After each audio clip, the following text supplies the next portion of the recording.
really are wanting to make sure you leave here inspired, informed, and challenged.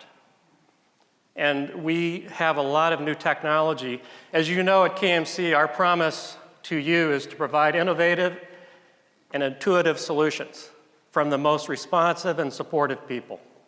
That is our promise to you. And I hope you'll see at this event a lot of innovation.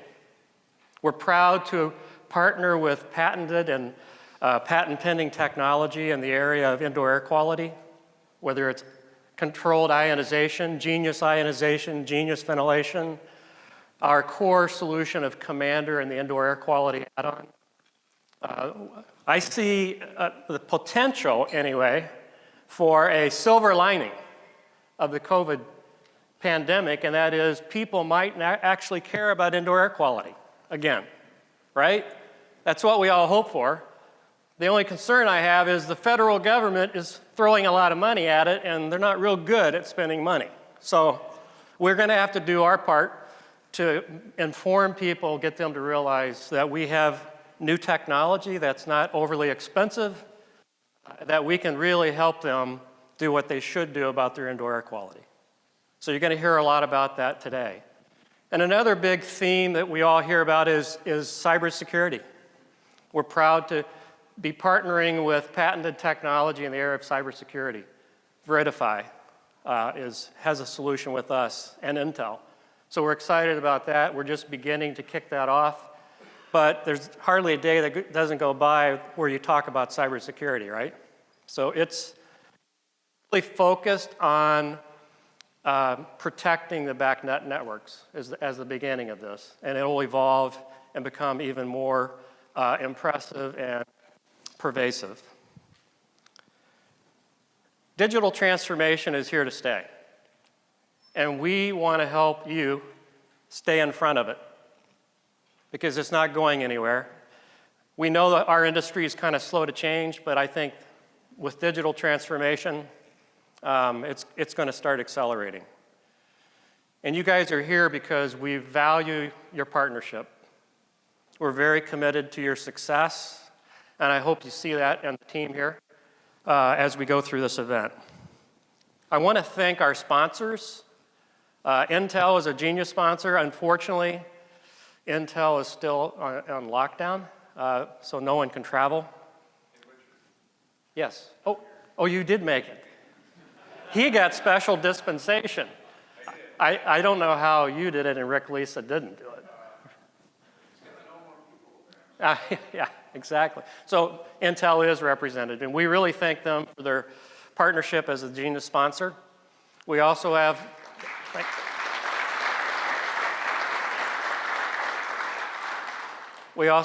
two platinum sponsors, Tritium and Advantech.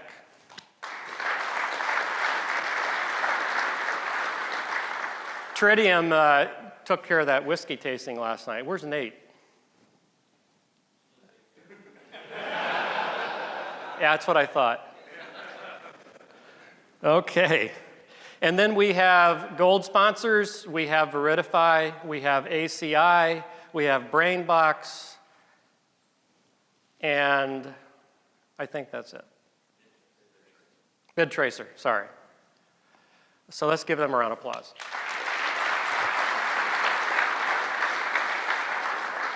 Now, we want to encourage you to make sure you listen intently to the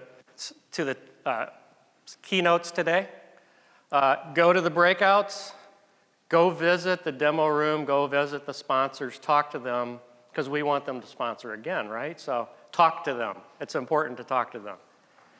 I also want to just take a quick second to thank Tracy and Tanya and Jason for putting this thing together. Let's give them a round of applause.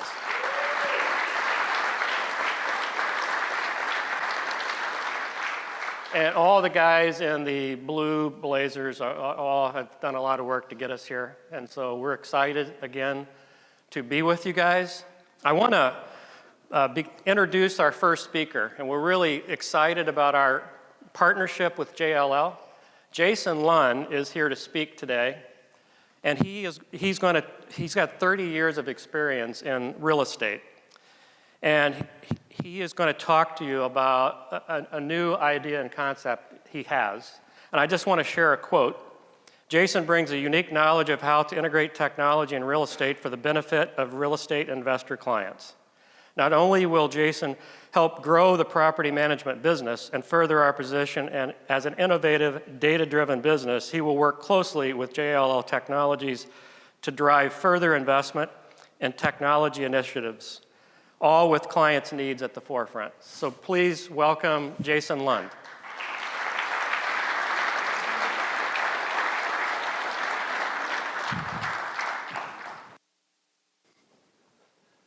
Thanks very much, Richard. I appreciate it.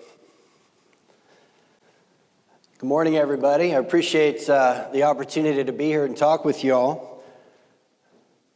That's me. Now, some of you may be wondering, what is a 30-year real estate guy doing here talking to you all? So I want an honest show of hands, and I will not be offended. How many of you all have been in a real estate meeting with real estate executives, decision makers, and had them stare across the table at you like this? Yeah, that's me. That was me about 5 years ago. So I worked at CBRE, I've worked at Colliers, and now I'm at JLL.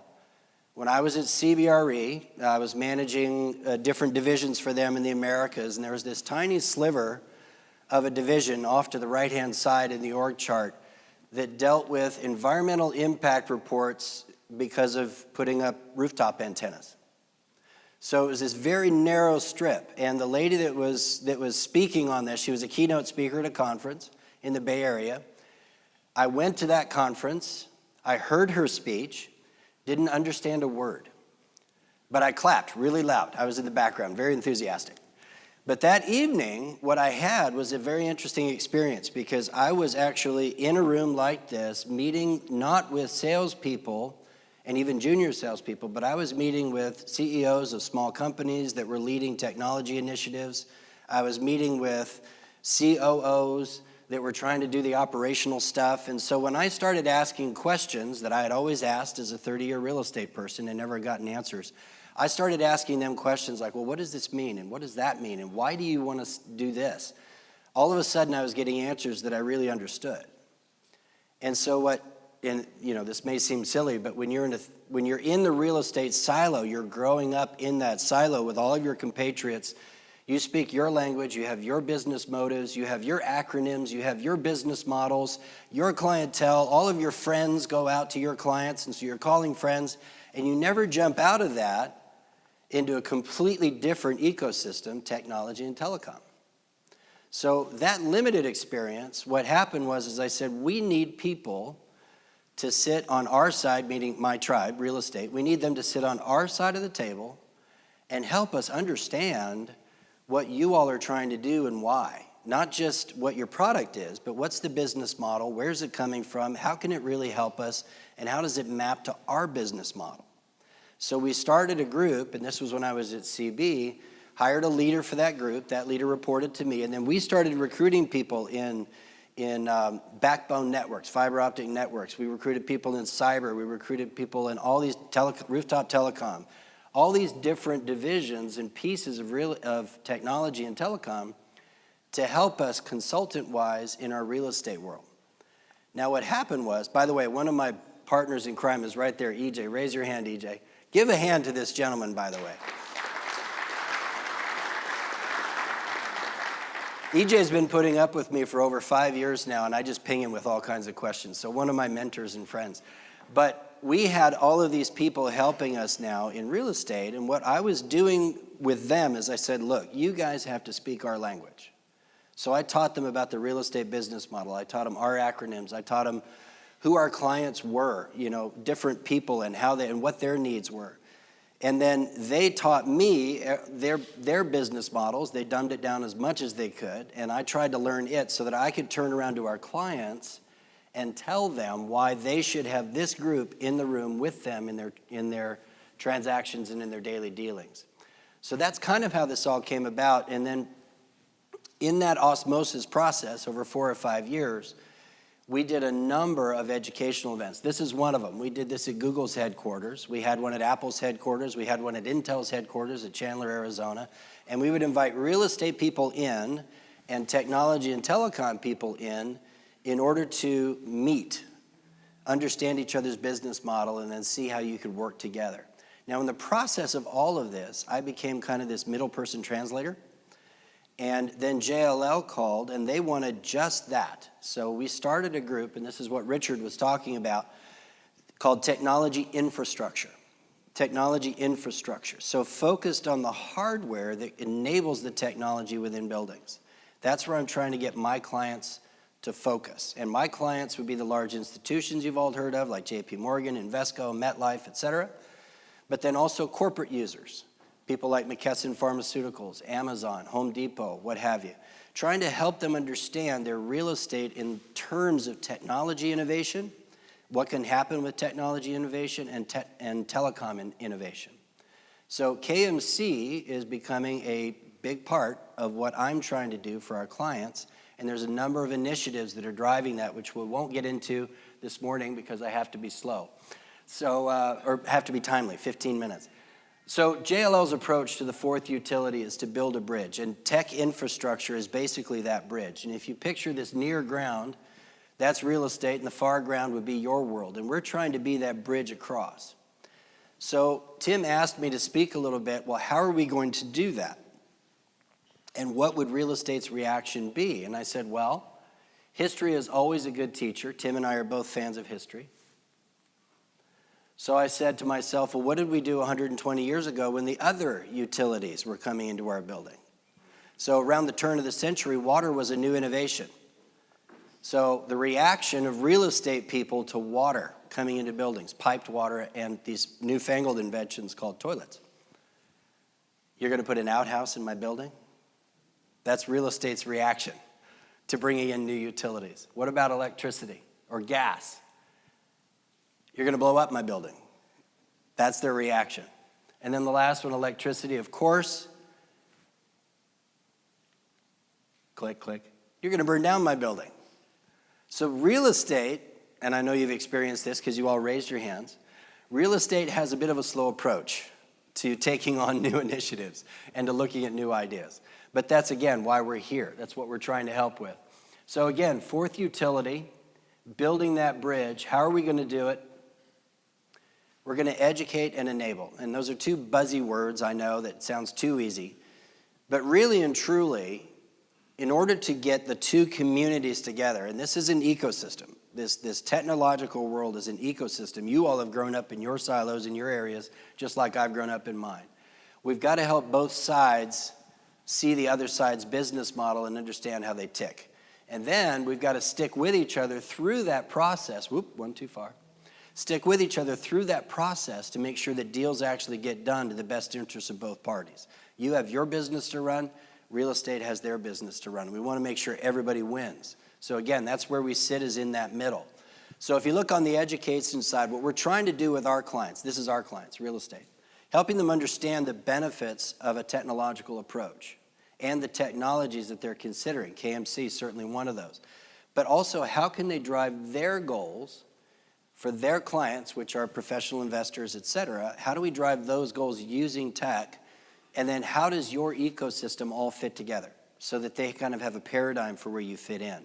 And then on the enablement side, you can see we're trying to guide them to good quality providers. People like KMC, the Intel MRS group, we're very good friends with Intel and others. So we want them to go with good quality providers that will be there for the long haul with good quality products. And that's where we're here.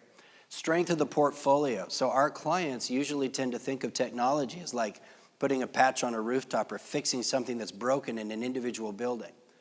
What we're trying to get them to do is think across their whole portfolio. If KMC is good in one building, it can be good across a portfolio of buildings and drive that and leverage that for their goals. And then agreements preserving real estate rights. There's a lot of wonky rules that we have to follow in real estate depending on the structure of our agreements, our investor contracts, et cetera. So we have to preserve all those as we go forward, and we help our clients do that, but then still give you contracts that matter. On the tech and telecom side, it's the same thing, educate and enable. The more you understand what drives my tribe, the better you're going to be able to talk to us and craft your pitches to us in a way that makes sense to us and in our acronyms, in our language, in the way that we do business. We're also going to make sure that you understand the difference in the types of players that you're talking to. There are professional real estate investors that only want to hold an asset for 3 to 5 years. There's professional real estate investors that want to hold an asset for 20 to 40 years. There are governments that invest in real estate. There are insurance agencies that invest in real estate. They all come from different places, different parameters. And then there's corporate users of real estate. They come into real estate in a very different way. And what matters to them in a piece of real estate that they occupy themselves is very different than what a professional real estate investor would think of. So we help you navigate all of that. And then how do these ecosystems fit together? Again, that kind of a spelling out. So the more you understand us, the better off you're going to be in bringing what you have into our world. And then on the enablement side, again, we want to get you to the right decision makers. So if you're trying to make a national deal, I don't want you talking to someone that manages 3 buildings in Houston. Let's get you to a national player, or vice versa. So we want to make sure it's match to match. We collaborate with you through the contracting. We stay on the real estate side, but we help preserve what we need on our end. But then also we help explain why you need what you need in the contract, what it is in your business model that's driving you to push on these certain paragraphs and make sure that they're in there. And we help explain that to our clients as well, the real estate folks. And lastly, again, strength of a portfolio. If we bring 50 buildings to you or 100 buildings to you, can you make that work for us, and what advantages would there be for us? So lastly, I know we need to wrap up here because I'm just the appetizer, the keynote's coming. In real estate world, we need partners that will listen to us. And the fact that Richard and Tim were able to invite me to this where I could actually talk to you all is tremendous. So we need folks that are in for the long haul, which I know KMC is, Intel certainly is. We need folks that will work with us, that will be innovative, because we have a lot of structure that we have to operate under. So if you can be cutting edge with us, we'll be cutting edge with you as best we can. Last, I do want to congratulate Richard. Thank you for joining buildingcybersecurity.org. If you all get a chance to look this up, in real estate, we do not yet have a definition of what cybersecure is. It doesn't exist. So we're trying to do that. EJ's on the advisory board. I'm on the advisory board. Richard just joined the advisory board. We've got major players in insurance. We've got some former Department of Defense folks. Check it out. It's really good. And if you want to get involved, let us know. But I really appreciate you joining that. And then lastly, the future is very bright. The fact that I can be here talking to you all, the fact that I'm working with Richard and Tim on a regular basis, the fact that this conversation is even happening is different than a few years ago. And so JLL's Tech Infrastructure Group is really working hard to build that bridge and to make sure that both sides kind of come together in a group. Thanks very much for having me. I appreciate it.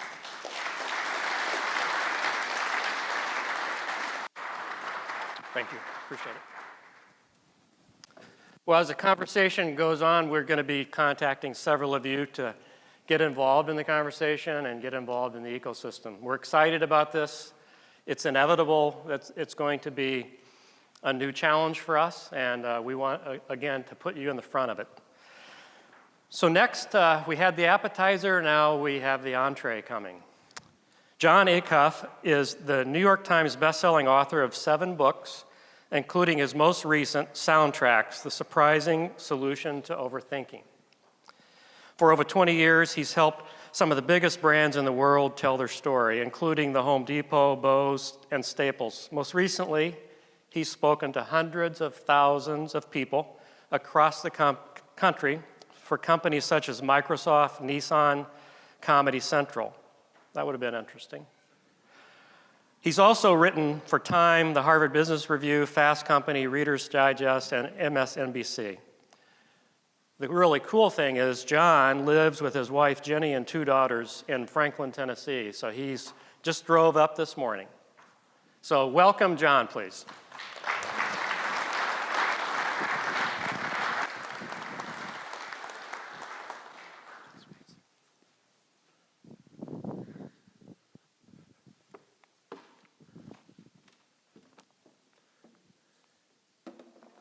When I was in college, I decided that I should try out for the football team. Now, I know seeing me here today, you're probably thinking, well, duh. When you've been gifted with a frame like this, to not play football is to deny the world your treasure. You can't keep a tiger out of the jungle. But I went to a D1 school. I went to Stanford University, and sometimes people think I say Stanford University, and I do not correct them. I say, thank you, Harvard of the West. Me and Tiger Woods, whatever. Go trees.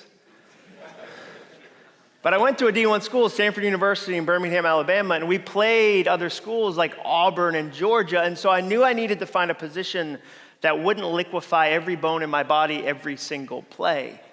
So I decided to be a kicker, but not just any kicker, because sometimes the guy who kicks off, the guy who punts, has to pretend almost tackle. Like if the receiver makes it through everybody else, the kicker has to do that nervous dive where they lightly graze the ankles of the galloping monster. They don't even give kickers real pads. Have you ever seen the pads kickers wear? They have to make them at home. They crochet them themselves. So I decided the safest bet would be for me to kick field goals. So I bought a stand and I bought a ball. And late at night, I would sneak into the stadium and practice my field goal kicks. And during my extensive practice, I was able to connect on approximately, carry the one, 0 field goals. I never kicked a successful field goal. And this was without 11 other monsters trying to stop me. And I started to think, why am I so bad at finishing? Why can't I finish? Is it me? Are other people amazing at goals and I'm terrible? But then you start to look at studies. You start to do the research around goals. And here's what you find. You find out things like this. 92% of all New Year's resolutions fail. 92%. You have a greater shot at getting into Juilliard in New York City to be a professional ballerina, which is an 8.6% chance tiny dancer, than you do at finishing a goal. And we've all been there, right? We've all had goals that we started and we were enthusiastic. Maybe it was fitness goals. For me, the fitness goal I failed at was P90X. Do you remember P90X, the DVD program? It's taken me 3 years to do 6 days of P90X. And that is not the schedule they recommend. But maybe you were like me, you saw the commercial, you're like, I'm gonna get jacked in my kitchen.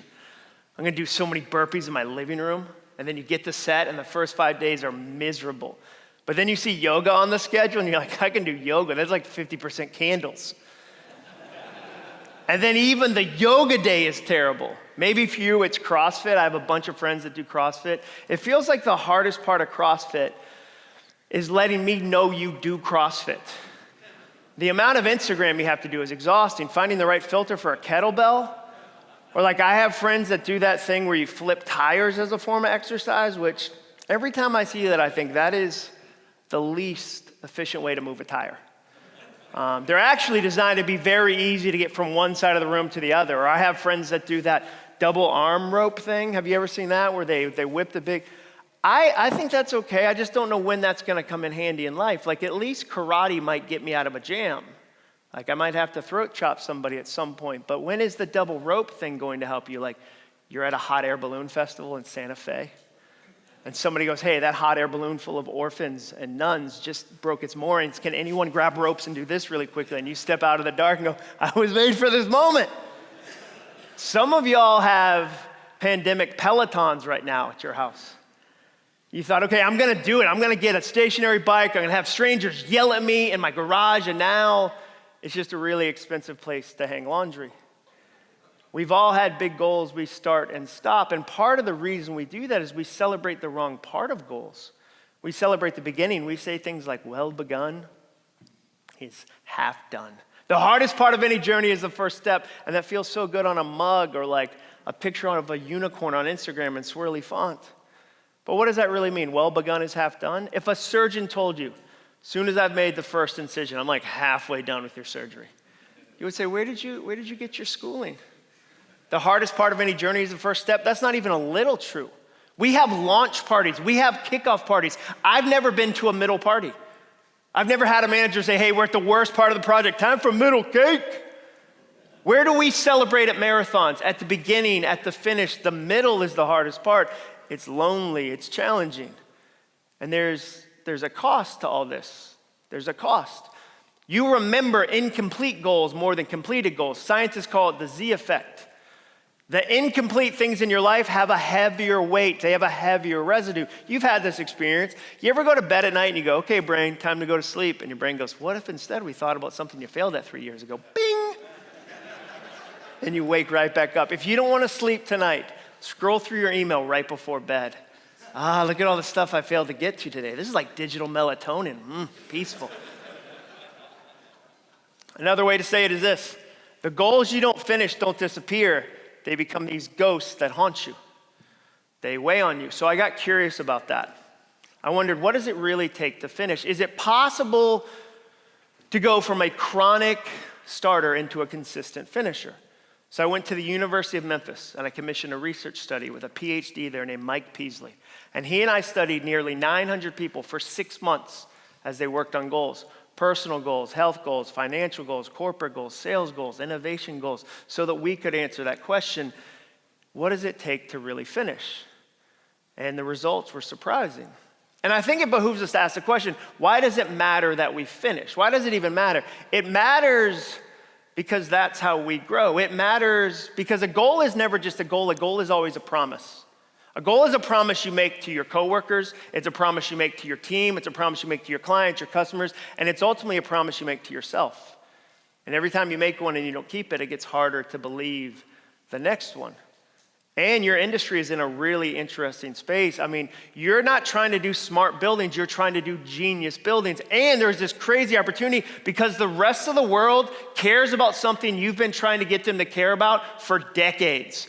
Suddenly the rest of the world is like, have you guys ever thought of air quality as being important?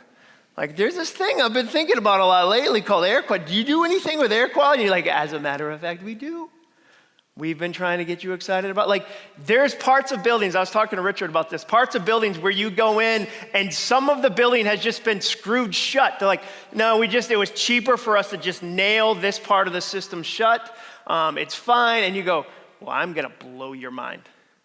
Because air quality matters and we can do something about that. You're in the middle of a huge, huge, huge opportunity. The entire world has turned their attention to your industry as part of the solution to the biggest challenge we've faced in the last generation. They're all going, okay, well, what should we do? That's why it matters you finish. So I want to teach you a few of the things we learned in the research about what it really takes to finish our goals. The first thing we learned was this. You've got to get the size right. You've got to get the size, I'm going to go back. You got to get the size of your goal right. There we go. All right, that slide is so excited. You've got to get the size of your goal right. You see, it's easy for people to overestimate what they can get done. And goals aren't complicated.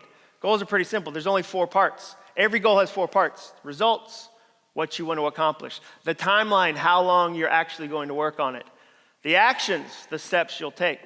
And the motivation, you could call that fuel, passion, hope, fire, whatever word. This is what every goal is made of, these 4 components. And most people are really terrible at estimating what they can get done and when they can get it done.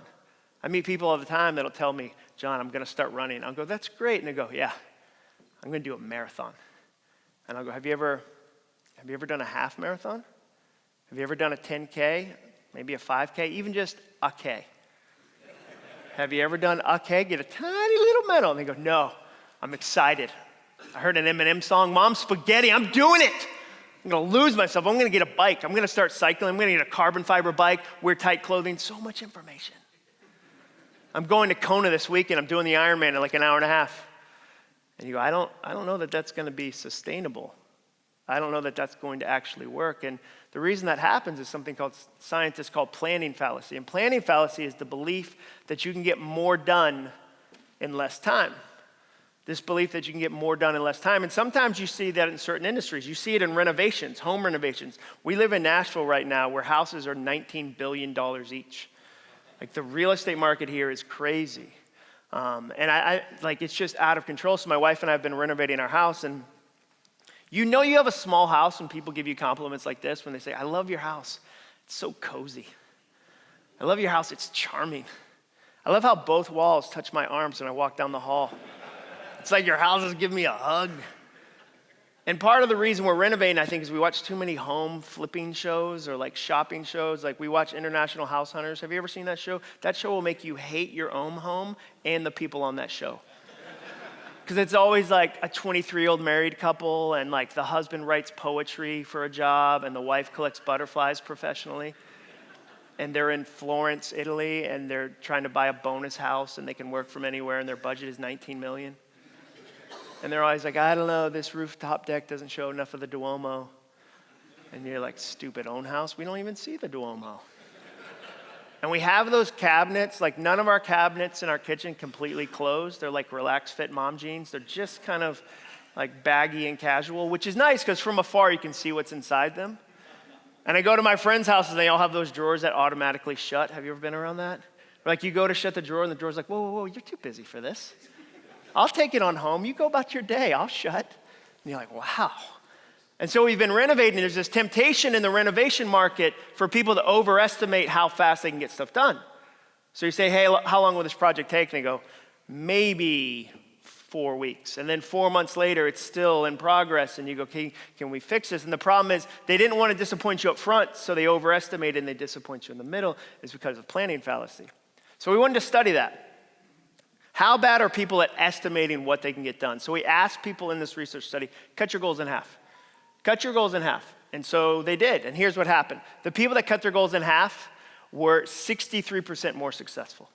63% more successful. So let's be honest though, that's not an instructive idea. This isn't me saying the key to finishing goals is have a crazy goal and then midway cut it in half. If I send this slide to clients without having a phone call first, they immediately call me and go, hey, could you take out that devil slide that tells our sales team to sell half as many products? Because that is terrible. And I go, no. I'm just using that as an example of what happens if you don't get the size right. Now, the good news is results and timelines, that's your business. You're not casual with those. You don't just listen to the wind. You're already really good at those two things, which gives us more room and more time to focus on the other two things, your motivation and your actions. And you control those things. Now, the problem is we tend to believe a myth about motivation. We tend to believe this when it comes to motivation, that motivation grows during a goal. I'm gonna start here and I'm only going to get more excited about it. You see this happen in half marathons all the time. The first half marathon I ever ran, the very first mile, I did in 7.5 minutes, which is a great time. Unfortunately, the last 5 miles, I did in 15 minutes per mile. I crawled across the finish line. It's always humbling when the course has a half marathon and a marathon on it and you get lapped by people who have already run a marathon. Or like the Dick's Last Resort guy wearing a big foam head passes you, or like the P.F. Chang's 6 people carrying a dragon pass you. What happened? I was excited. I was like, this is amazing. It's only gonna get more exciting. And it didn't. Unfortunately, when it comes to motivation, this is what you often find. The very first thing to leave during a goal is your motivation. We actually studied this. We studied the greatest degree of drop-off in a 30-day goal. Where do more people quit than any other day? And a lot of times when you ask people, they'll say, I bet it's day 10 or day 9 or maybe day 12. The biggest drop-off we saw in the entire study was day 2. More people quit on day 2. Why? Because on day 1, it's just a wish, it's hope. When the work shows up, motivation gets real flighty. And sometimes it happens because of how we divide goals. If you ask the average person, how would you divide a 30-day goal? They tend to say this. Day 1 through 10 will be the beginning of the goal. Days 11 through 20, the middle of the goal. And the finish will be days 21 through 30. That sounds right mathematically. Unfortunately, that's not how it happens. What usually happens is this. The beginning is day 1. The middle is days 2 through 29. And the finish is days 30. There's a lot of middle to every goal. So we really need to focus on, okay, well, how do we make sure our actions stay at the right size and our motivation stays at the right size? Well, let's talk about that. Let's start with actions. How do we make sure we're doing the right actions in the right way at the right time? Well, one thing you can do is choose what to bomb. You have to choose ahead of time what matters and what doesn't. You have to choose, I'm going to be excellent on this and not focus on this. I'm going to bomb this thing deliberately. This always reminds me of when we lived in Atlanta. When we lived in Atlanta, we had the worst yard in the neighborhood. And I knew that because of how the yard guy described what he was going to do. He came over to our house. And he said, I'm so excited to work on your yard. I'm going to get to showcase every single service we offer. And that was yard guy speak for. Your yard sucks. And he was right. It was one of those yards that from afar is green, but if you got up closer and removed every weed, it would have just been red Georgia clay. And the reason it was like that was at the time we had 2 kids under the age of 3. And I love kids. Kids are a miracle. But there's no kids in here, so let's be honest. A toddler is a crisis. A toddler is a crisis. There are some days as a parent when your only goal of the day is the finish line of bedtime. You ever put your kid down to bed so early they can still hear other kids outside frolicking? And the sun is pretty high, and your kid's like, why do we use blackout shades, Dad? And you're like, it's midnight in China probably. We're celebrating the year of the dragon. We're on a Chinese lunar schedule. You ever had your kid put their hand in the oven? No? Just the Icuff house? That's a fun doctor's visit. Because the doctor's like, hey, don't let your kid put their hand in the oven. You're like, let me write it down, doc.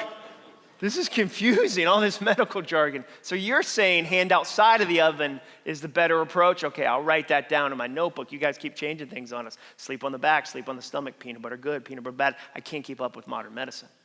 If you can't see a toddler in your house for 30 seconds and it's quiet, they're not somewhere helping orphans. They're somewhere testing your perimeter for weaknesses. Like a raptor throwing its body against an electric fence. Ooh, this door doesn't latch all the way. If mom takes a 9-second nap on a pile of laundry, I am out. It's hard to have toddlers. So when we had 2 toddlers, the yard didn't matter. I chose to bomb that. And you've got to make the same choice. Here's the choice you have when it comes to doing big goals or accomplishing big things. The choice is this: shame or strategy. Shame tells you you have to do it all, you're supposed to do it all, everybody else is doing it all. You try to do it all, and then it all falls apart. Strategy says, okay, if we're going to grow, if we're going to lean into technology, we're looking across the horizon. Here's what we're trying to do. Okay, for us to have genius buildings, for us to lean into cybersecurity, for us to invest, these things matter, these other things don't. And sometimes it involves personal life decisions. Maybe you look at your life and go, okay, I feel really busy. Where's my time really going? And you see it's going to things you don't intend it to go to. I mean, for me, the biggest kind of time suck of my life in a personal sense is Netflix. Netflix, 100%. I find it impossible to watch one episode of a TV show on Netflix. It's like eating one potato chip, which, by the way, if you have a friend that only eats one potato chip, that's a psychopath. Who is like, no, just one Dorito. I don't even pluralize it. That's enough Cool Ranch. But Netflix for me, watching one TV show episode is almost impossible. And part of it is we now have that power. We didn't have that power in the 90s. Do you remember when the show 24 would go off the air? You go, doo, doo, doo, doo, doo, and you had to wait 7 days to see if Jack Bauer is going to punch somebody? Now what happens when a Netflix show goes off the air? They go, hey, you wanna double down? You want to do one more for the road? And you go, I do? How'd you even know? They don't even make you press a button. They go, whoa, whoa, whoa, whoa, no, we don't want you to get a callus. We'll do a 7-second countdown to loneliness and just start the next show. You have 7 seconds to escape the tractor beam. Even how we talk about TV's changed. Binge used to be a negative word in the 90s to describe people that had too much Haagen-Dazs or too many cats. Now it's a marketing term. You go to any Barnes & Noble, there's categories of binge-worthy TV. I mean, in the 1990s, if you walked into a Blockbuster video on a Saturday and rented 7 movies, even the teenage cashier would be like, is everything okay? We got like streams and like woods and stuff outside. Is everything all right? If you came into work and somebody said, what'd you do over the weekend? You said, I didn't leave the couch. I watched 7 DVDs. I have 7 movies. They go, ooh, do you want to talk to HR? Is it Jim? Is he not using reflective listening in his feelings? Now what happens? When you tell a friend you binge watched a whole series, what do? They recommend another show. They go, oh, you just finished, you gotta watch this one instead. So maybe it's personal stuff, but maybe it's work stuff. And maybe you look at your schedule and say, okay, John, there's some stuff I can't stop. There's some things that are in the way. Well, for the things you can't stop, simplify them. Simplify those things. I guarantee there's ways that you can say, okay, this takes 10 steps. What if it only took 8? Or we're going to repeat this again and again and again. What if we made it a system? How do we simplify this? Now, in the midst of choosing what matters and choosing what doesn't, there's some things that'll always matter. Relationships. You can't choose to bomb relationships. So what do we do with those? We use empathy. Now, I know that sounds like a soft word that doesn't have a business application. It sounds like, essential oil flavor at Bed Bath & Beyond. Empathy and sandalwood. But here's my definition. It's understanding what someone needs and acting on it. If you want to grow your business, understand what the people you serve need and then do something about it. So how do we do that? Well, one really simple way is care about what the people you care about care about. How do you care about what the people you care about care about? I learned this lesson from a chimney sweep. I don't know if you knew they have these. They have these massive chimney sweep events, and sometimes they bring speakers, and I got to go to one. And this is not shtick. This is not me making something up. Before I went, I talked to the event organizers, and they said, whatever you do, do not mention Mary Poppins, which was good for me to know because I thought that was like their Michael Jordan. But chimney sweeps are chimneyed out. They want no part of Mary Poppins. But I go to this chimney sweep event, and after this chimney sweep comes up to me and says, John, I was having trouble with my business. He said, for me, annual cleanings are a big part of my business. I do an annual cleaning so that the chimney doesn't catch on fire. I clear the creosote. And he said, but I'd send direct mail, I'd phone calls, text messages. No one would remember to schedule their annual cleaning. And then the first cold weekend of the year, everyone would call me and I couldn't service them all.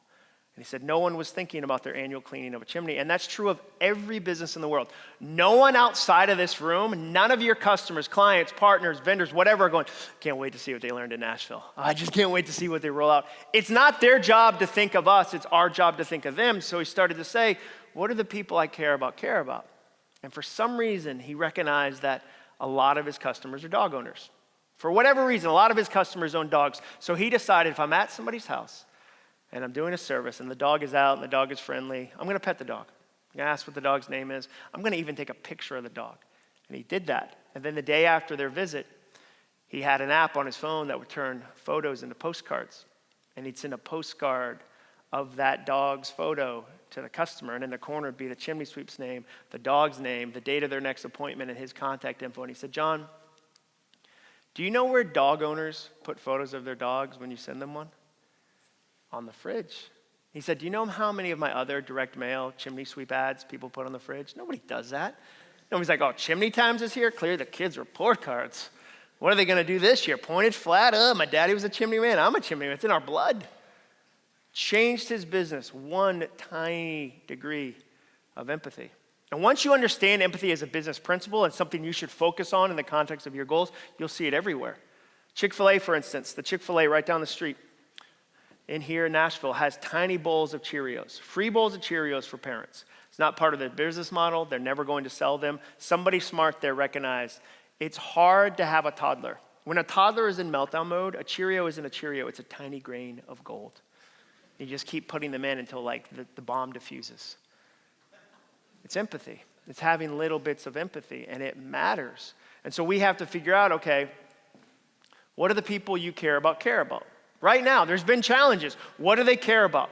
What matters to them? And here's why this question matters more than it's ever mattered. Because crisis magnifies kindness. Crisis magnifies kindness. What do I mean by that? I mean the little things you do now are worth 200 times what they were 2 years ago. Because we've all been so isolated.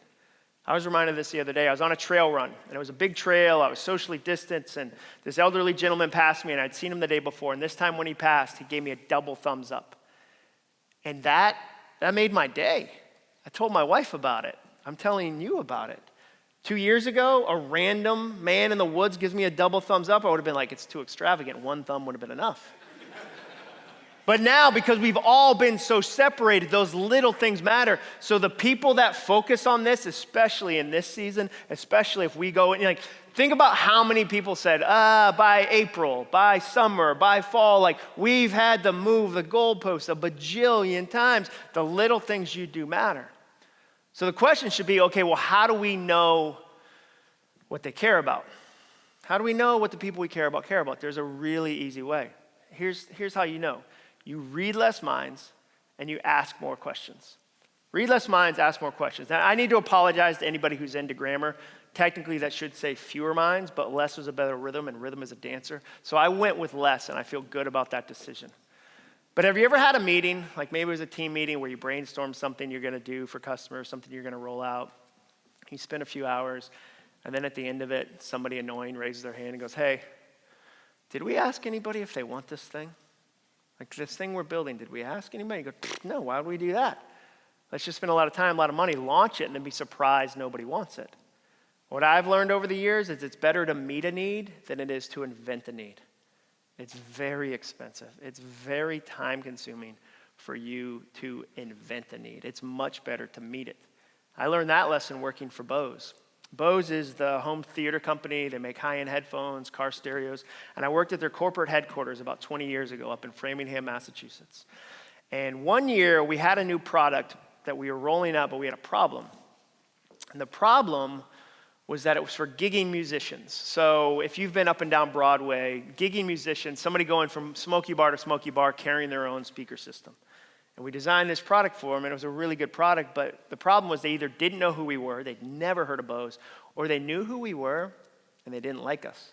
They looked at us and said, you're classical music, you're sterile, you're scientific, you don't understand me. Fender understands me, other brands understand me. And we had a choice to make. We could pretend to understand them, like Google some words they use and like add them to our marketing or our sales calls. And that's tempting to do as a dad of teenagers. I have 2 teenage daughters. I have a senior in high school and a sophomore in high school. And it's tempting as a dad to just look up popular phrases teens say and then try to casually be like, what's the deal with Lady Zsa? Huh? Is she still fat with a PH? I get it. I don't mean to be so savage. I'm lit. Drake's not just a duck. He's a rapper from Canada. I just know stuff. What? Nicki Minaj? Sure. Like, it's tempting to just try to do that. And you can do that same thing as a brand, or you can actually talk to people. Your team can ask questions. And that's what we did. So we talked to musicians. We brought in musicians from around the country and said, use the gear. Tell us what works. Tell us what doesn't work. And we learned things we never could have figured out on our own. My favorite example, we had a musician say, hey, will you please not put the name Bose on the bag that the gear comes in? Would you please not put the name Bose on the outside? And we were going to put it in like 1,000-point font, like Bose. We weren't going to use Comic Sans because every time you use Comic Sans, an angel gets adult braces.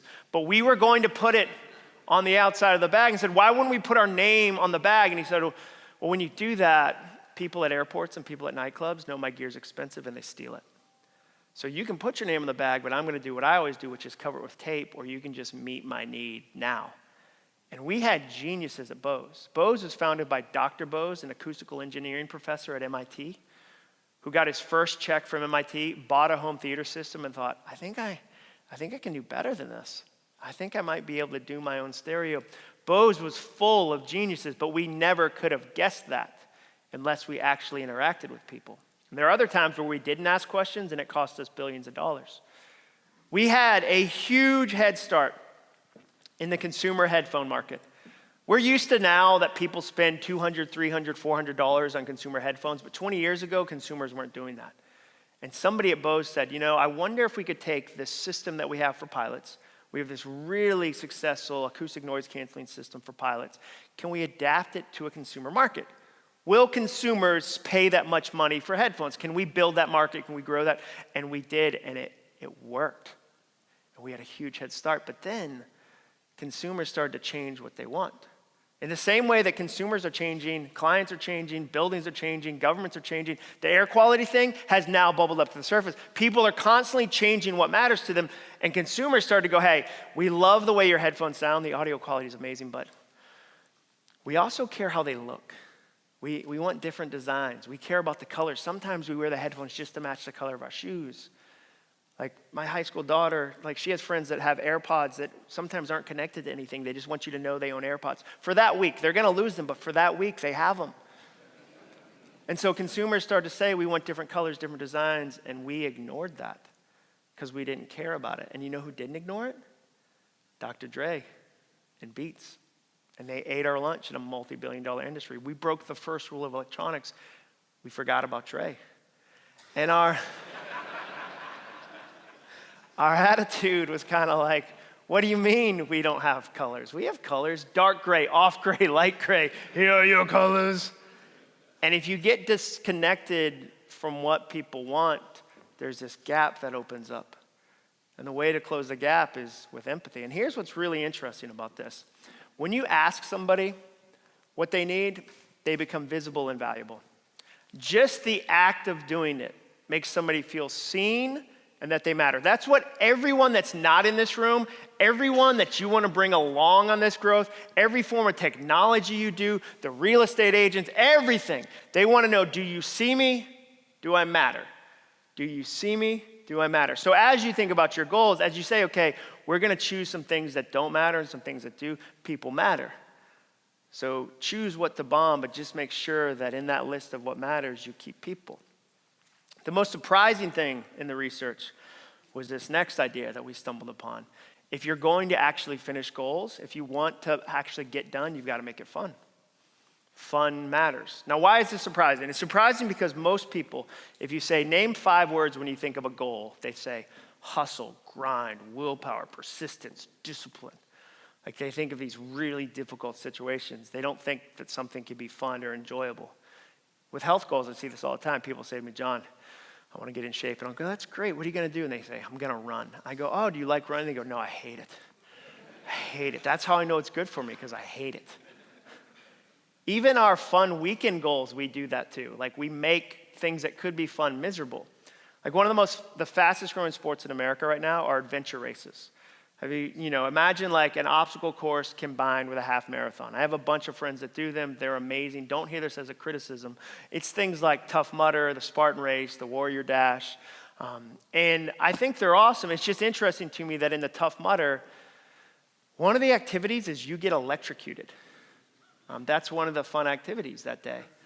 Now, most days of the week, we talk about electricity, like most days of the week, there's this part of your brain that's like, I hope a live wire doesn't touch my body today.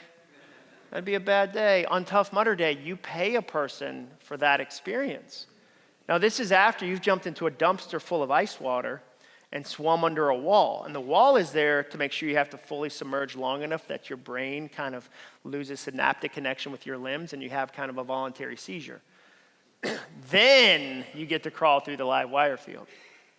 And they're not all live, because, where would the surprise be in that, right? And my friend Dino did the Tough Mudder. If your name is Dino, the state makes you do adventure races. A lot of people don't know that. And I said, Dino, what was it like? And he said, well, I was crawling through. He said, I was soaking wet. And I said, I think that's good. Like when you're around electricity, the first step is get soaking wet, but please continue. And he said, I'd almost made it through. And then right at the last second, I felt this wire lightly graze me between my shoulder blades. And it felt like a giant with a hammer for a hand punched me into the core of the earth. And I thought, the t-shirt you get better be amazing. And that's what we do on the weekends, but we do the same things in our sales goals, and our innovation goals, and our corporate goals. The most popular form of goal setting in the last 50 years are SMART goals. You guys have used these, you've seen these. SMART goals, make your goals specific, measurable, attainable, realistic, time-bound. I like these. I think these are helpful. I really do. I just think it's a little incomplete. Because which of those words is remotely related to fun or joy? What, time-bound? Hey, how was your vacation? It was amazing. I knew when it was going to end. It was the best. I wanted to be able to say to companies around the world when I go speak to them that fun matters. Your performance increases. Your productivity increases if you're connected to what you're doing. Because I go to all these companies and they all go, we're a serious company, we do serious work. We're not Google. That's who they always use as like the fun, whimsical company. They go, we don't have pony rides and like slides instead of staircases. We're serious. And I wanted to be able to say, fine, be serious. Do serious work. But if you'll have people that are engaged to what they're doing, they'll stay longer. They'll be excited about what they do. You talk about retention right now. Like every company I've talked to has said, we are trying to hire and there's nobody we can find. Like it's a challenge right now. And if people are connected to what they do in a fun, joyful way, they actually stay longer and they get more done. And I wanted to prove that. So to study something like that kind of leadership principle, you look at 2 factors. Here's what the factors are. You look at satisfaction and performance success. Satisfaction. How did you feel during the goal? Performance, how did you do? Any leadership principle, whether it's my talk, the next year's keynote, a leadership book, it better raise both of those factors. And here's why. Let's say I raise your satisfaction. You walk out of here and you're like, that was really funny, but I don't help your performance. You end up smiling all the way to last place. That's not what I want. Let's say I help you crush number 2. Your performance goes through the roof, but your satisfaction plummets. Do you know what happens then? You become every rich, miserable person you've ever met. You ever met somebody who's really successful and really unhappy? And you go, how in the world are they this successful and this unhappy? Those two things shouldn't exist at the same time. It happens because they crushed number two, and they never thought about number one.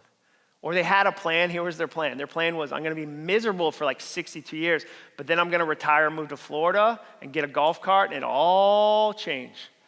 And I always think, I don't know if that's a good plan. Like 6.5 decades of misery, and you're asking an awful lot of an RV. Like, I mean, they're nice, like they are, but like that better be one magical RV. So I wanted to make sure that if you make what you do fun, it changes both those factors. So we tested it. We asked people in this research study, add some fun to what you're working on. Make it fun in an intentional way, and here's what happened. The people that did had a 31% increase of satisfaction, which is great, but not surprising. Of course, it's more satisfying to do something fun. The crazy stat was they were 46% more successful. Their performance skyrocketed. Now, you should be arguing with this idea in your head right now. Everyone in the room should be pushing back against this idea, and it should have some sort of pushback like this. Like your thought should be something related to this. Let's be honest, kale isn't fun. Kale isn't fun. There's parts of every goal that are terrible. And I always pick on kale because kale tastes like wet sadness. It really does. We're eating a lot of kale chips at the Icuff house right now, which tastes exactly like regular chips if you've never tasted a regular chip. A roasted kale chip tastes like you lit a novel on fire and then ate the burnt pages. And as a parent, you have to pretend it's not gross because your kids are looking at you and you have to be like, oh, the balsamic covers up the ash. That lemon vinaigrette really hides the cinder I'm willingly eating. Every goal has challenges. It does. Every job has challenges. I think we've done this next generation a great disservice by saying, always follow your heart, always follow your passion. Because what happens is the minute it doesn't feel a certain way, they think it's the wrong thing and they change.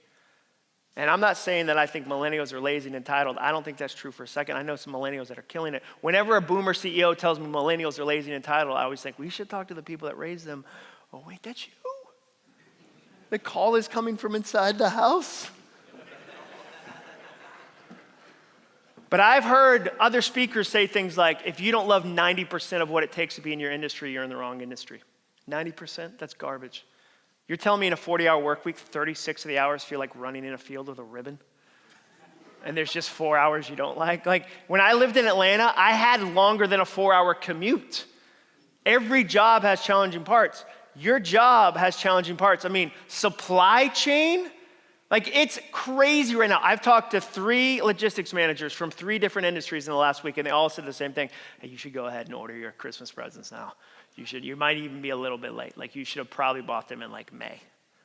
The supply chain, or like the price of things. When I was talking to Richard, we talked prices where like there are items that were like, this is a 8-cent piece that's now $900. Like the price change, the stuff that you guys are dealing with, and then the regulations, by the time we leave this event, there'll be new regulations. Like by the time you get to your car, you'll get a message from somebody back at the home office that goes, hey, we got some new regulations that came down. It's like, so we need to change things. Your job has challenging parts. It does. Every job has challenging parts. So it's not about having fun. Vacation is having fun. Every bachelorette party in Nashville, which is 92% of our population right now, is having fun. If I fly home on a Thursday night from anywhere in the country, there's a bachelorette party on that flight. The aviation industry calls it a woohoo flight.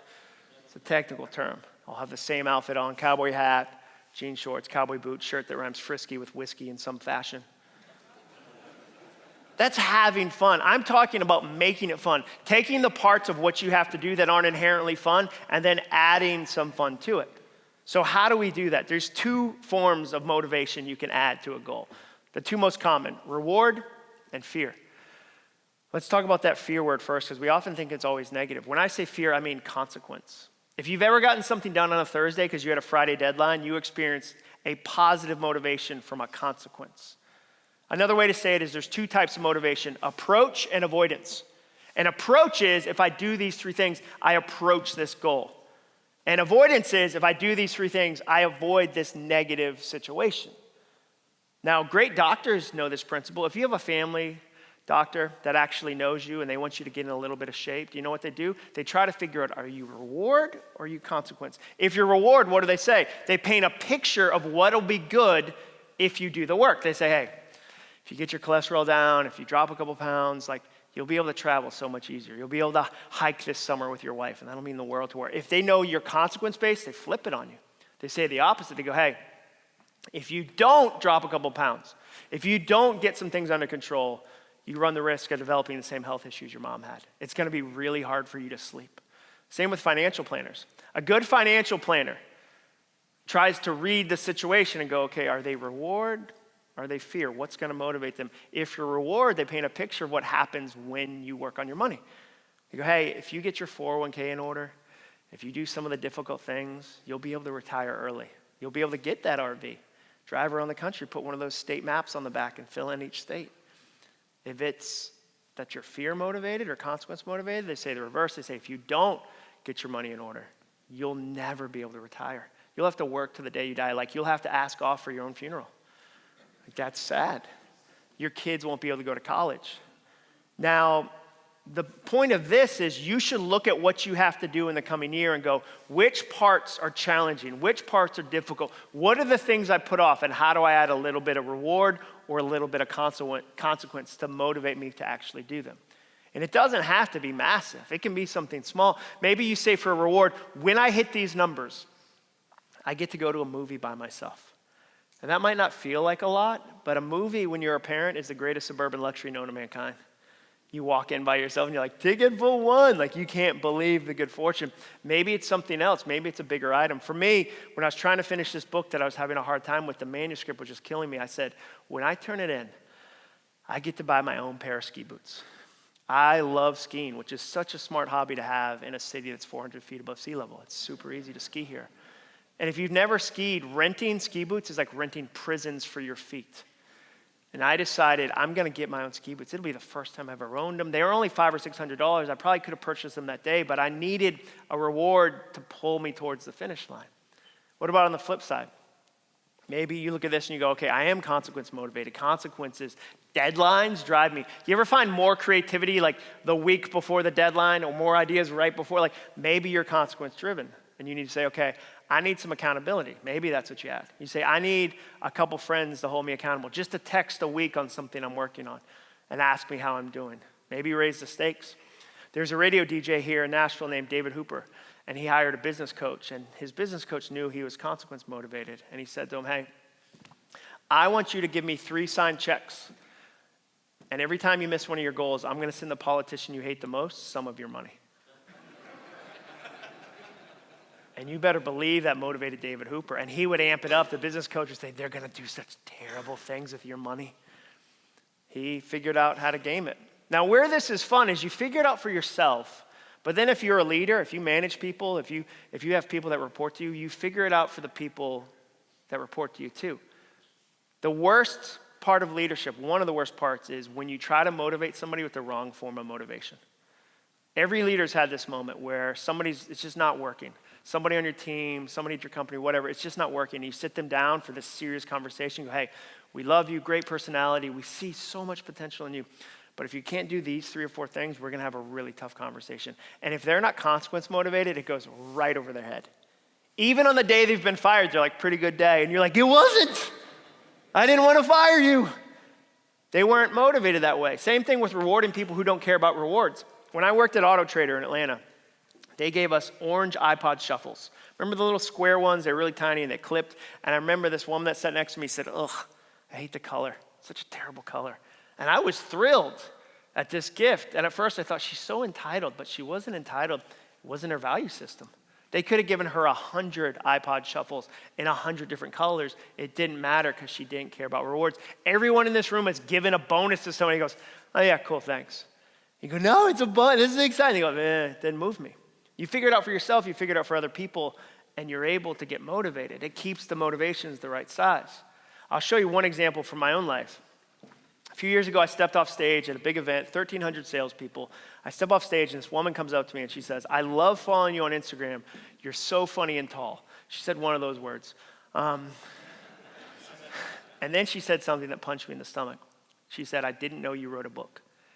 And that's a huge failure for me because I've written 7 books. That's my business. And I then went to my accountant, and she was right. My Instagram account was mostly photos of dogs I wanted to pet and jokes about queso.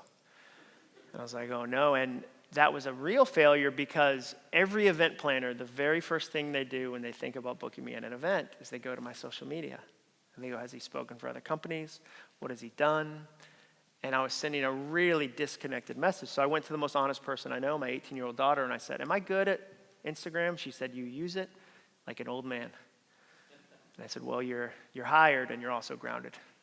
It was a confusing day. At least she didn't say, okay, boomer, like it could have gone worse. But she came in and was like, even look at what you're doing with your bio. So she changed my bio. I'll show you what she changed. My bio was a paragraph before she changed it. She said, Dad, a whole paragraph? Nobody has time for that. I said, it's 3 sentences. She said, we're a very busy generation. And she said, your bio needs to be emojis and hyperlinks and bullet points. I said, I don't know what some of those words mean, but let's do it. And it changed my ability to be on social media. Now, I use this as an example because I'm at that age with my kids where they don't run down the front yard when I come home. I have to go into the house to find them. Like, that's been the switch. Maybe you've had that switch. I'll never forget the first time we went to the mall. An American Girl doll was on one side and Ulta makeup was on one side. And we went to Ulta. And you could feel, it was like this Hallmark Channel moment where I was like, ooh, like, they're growing up. It's hard to connect with teenagers. So I'm always looking for ways to do that. I'm not naturally good at social media, but it's important to my job. And so I connected something that was fun, something that was going to move me and challenge me and encourage me. And it's been helpful. I made it fun. So you've got to get creative. The last thing you need to do when it comes to finishing your goals is you've got to eliminate your secret rules. Everyone brings these secret rules into their goals. Everyone brings these secret rules they live by into their work. I'll give you an example. Perfectionists. The perfectionists you know in your life have the messiest cars and the messiest offices. And you go, well, no, how can that be? Aren't they type A? Aren't they neat freaks? They can be, but if they can't clean it down to the toothbrush level, they won't even start it. They'll have like water bottles and coffee cups and like a possum family in the corner. I call the big one Bitey. And it's because a perfectionist would rather get a 0 than a C-. It's A or nothing. And so they have all these zeros. I meet perfectionists all the time that'll say, John, my goal is to run 3 miles a day, but today I only have time for 2, so I'm going to do 0. I go, well, you know 2 is way more than 0. They go, no, but that's a secret rule. There's actually an example of this in the natural world. There's this bird called the cuckoo bird. We've all heard about it from clocks, but it's actually a real bird. And the cuckoo bird is what's known as a parasitic brood, which means when it's going to have babies, it doesn't build its own nest. It finds another bird that's already built a nest with eggs in it, and then it hides its egg in there. And most birds are terrible at arithmetic, so it doesn't even notice that there's a new egg. And a cuckoo has a faster incubation cycle, which means it hatches before any of the other eggs, and the first thing it does is kill the rest of the eggs. It either steps on them or throws them over the edge in like a Game of Thrones avian situation. And then the mother bird usually dies overfeeding this invasive species. Here's what that looks like. There's a picture of that. I think even in that tiny mother bird's beady little eyes, we can see that she's like, this is some nonsense. This Jabba the Hutt looks nothing like me. And this is what happens when you feed a lie. When you feed a lie, your time, your creativity, your ideas. And it's fascinating. I see this in so many different examples. Sometimes it's leaderships. Sometimes a leader gets a new leadership opportunity and somebody in college or somebody in high school said, you're not a good leader, you're not a natural leader. So every time they get a new opportunity, they pull back because they have this secret rule that, no, I'm not a good leader or I'm not creative. And they have these rules they're living against. One of them I see when people do new goals is they go, okay, I can't ask for help. There's this old school mentality that used to say, if I share my weaknesses, people won't trust my strengths. I think the new school is if I pretend I don't have weaknesses, people won't trust my strengths. You ever admit to a coworker some weakness? They're never surprised. If you go, yeah, sometimes I have an anger issue, they go, what? You? We thought that was happy screaming that you like to do. And sometimes we think we can't ask for help or we can't learn from others. We've just got to have it all together. And I think it's the opposite. I think that if anything, you should borrow someone's diploma. Where does it say you have to have had the experience to learn from the experience? I mean, I always think There's 2 events at every event. There's the one on stage and there's the one in the hall. And no offense to any speaker, usually the one in the hall is even better because you're surrounded by real people that are in the same trenches you are. This is a living encyclopedia for you to learn from. And my favorite example of this actually happened with Will Smith, the rapper and the actor. A long time ago, Will Smith, when he was 19 years old, was going to move to LA from West Philadelphia, born and raised. On the playground was where he spent most of his days. He's going to move to LA to become somebody. And his manager, James Lassiter, says, if we move to that city without a goal, that city is going to eat us alive. So he says, what's your goal? Will Smith says, I want to be the biggest movie star in the entire world. Now, that's not a unique goal, right? It's really not. And James Lassiter knew that. James Lassiter said, I bet somebody's already done that, and maybe they left a trail. I bet somebody's already done that. Maybe we can learn from them. Maybe we can borrow their diploma.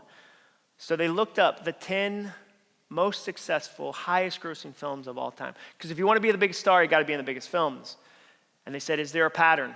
Is there something we can learn from? And here's what they discovered. The 10 highest grossing films of all time had 9 out of 10 of them had special effects with creatures. 10 out of 10 had special effects. So every single one had special effects. 9 out of 10 of them had special effects with creatures, and 8 out of 10 of them had special effects with creatures and a love story.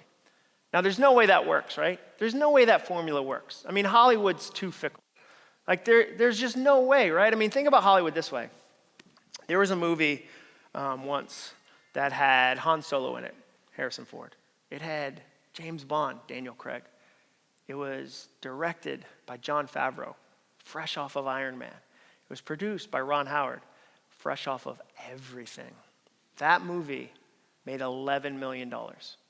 Not in the first weekend, not in the first day. It grossed $11 million. It was a gigantic failure. It's called Cowboys and Aliens. On paper, should have been great. Look at all the pieces are there. Then contrast that with another movie, Smokey and the Bandit.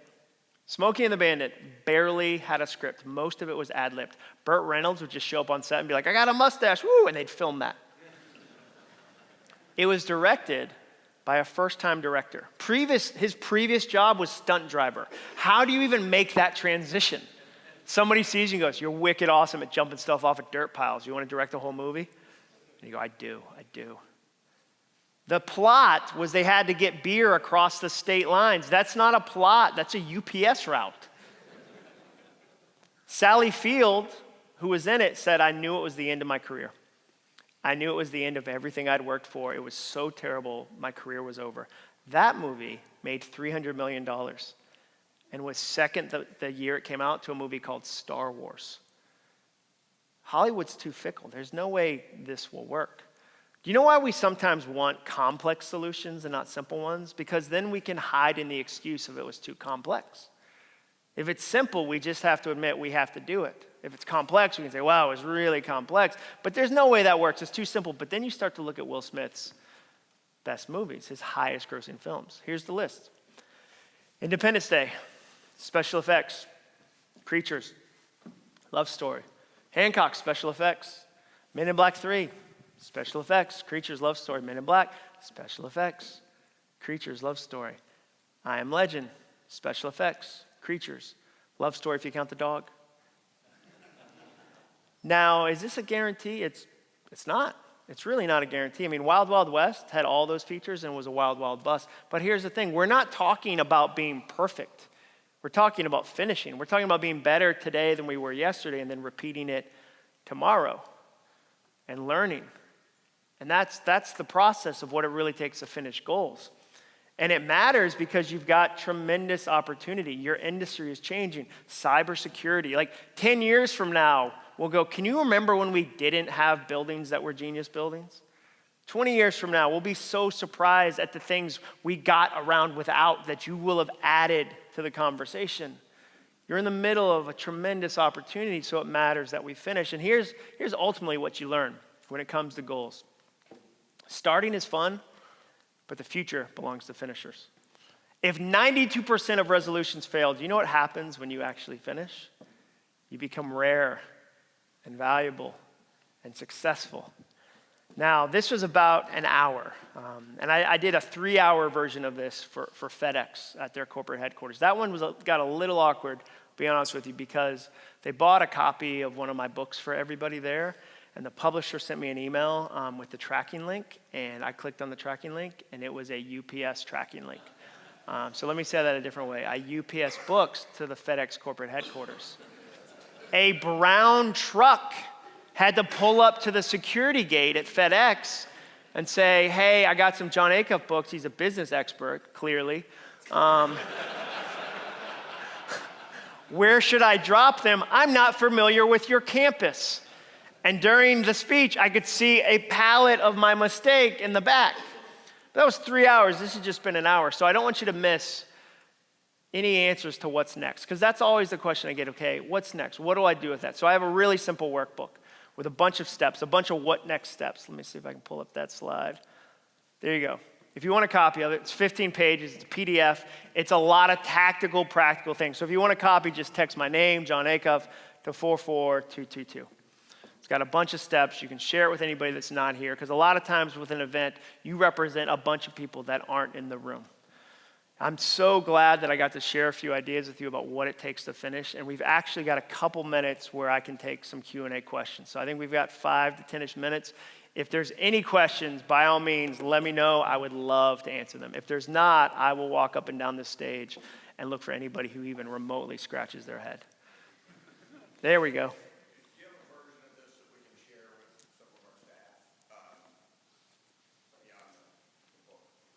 I have a bunch of stuff on YouTube. I have a YouTube channel where a lot of these principles, they're like 6 to 7 minute long videos, because apparently on YouTube that's the equivalent of 9 hours. People have very short attention spans. But yeah, my YouTube channel has a bunch of stuff. Great question. So you mentioned about trying to letting things bomb. Is there a certain aspect of that where when you're a part of a team that you need to also learn to, if you're not letting something bomb, learning how to pass it over, but completely forgetting about it so it doesn't, kind of still take up that mental real estate? Yeah, so that's a great delegation question. So if you've got, in the choosing the bomb, if you have to delegate stuff, if you have to share stuff on a team, what do you do? The best thing I've ever heard about delegation, I heard somebody say, when you delegate something, if they accomplish it 80% of the way you would, remember you saved 100% of the time. I think where we get in trouble is we delegate and we go, I'm going to delegate to this, but they have to do it 100% the way I would. And then you now have a new project to manage. You haven't delegated it, you've actually doubled your work, because now you're going to do the work plus manage a human. So that for me, and I have a team, and that's not an easy principle for me. I'll see stuff that, sometimes if we're doing a product launch, that I'll go, I would have said that differently, and I have to remember, but I saved 100% of the time and was able to do things that person, that team member couldn't. And then the other thing is, they don't get better if I micromanage them. And I end up not treating them like an adult. So yeah, I've always loved that idea of, okay, focus on what I got to do instead, not micromanaging the thing, because I don't want to double the work by trying to delegate the wrong way. Great question. Any other questions today? And I hope you guys are having an awesome time in Nashville. This is such a fun city. I call it Cowboys and Cranes, because we are having just crazy growth, and it's been really fun to watch the city. And this is probably, I think, my 8th or 9th event in the JW. I'm trying to get them to have like a red phone that they can just call my house and be like, we're talking to truckers. And I'll come down and be like, I was on Road Dog Radio. Like, I've got trucker stories. Let's go. Chimney sweeps, done. The week before the chimney sweep event, I spoke at an event for DJs, and the musical guest was Rob Bass from the 90s. He had this song, It Takes Two. I quoted half that song in my speech. I was like, I'm not internationally known, but I'm known to rock the microphone. And so, yeah, if the JW says, do you want to? My answer is, yes, I do. All right, any other questions? Want to make sure? If not, no problem. All right, well, guys, have an awesome time in Nashville. Thanks for letting me join you today.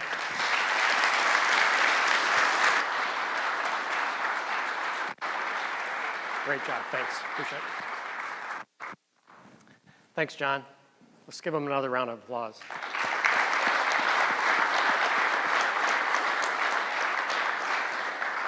Okay, we're on schedule. We got a few extra minutes.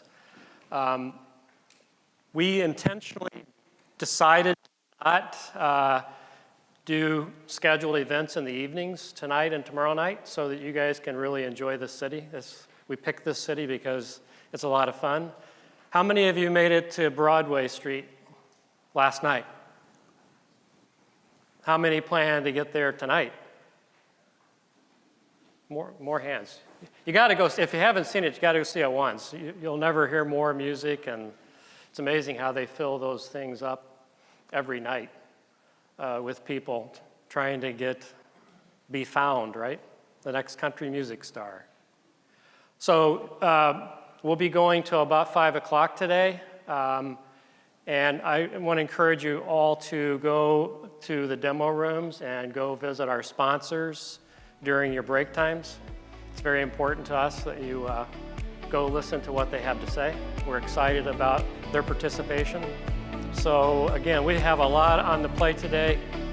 Drink up these breakout sessions, have some fun, and we'll see you tomorrow morning at 9 o'clock after breakfast for the next general session. Have a great day. Thank you very much.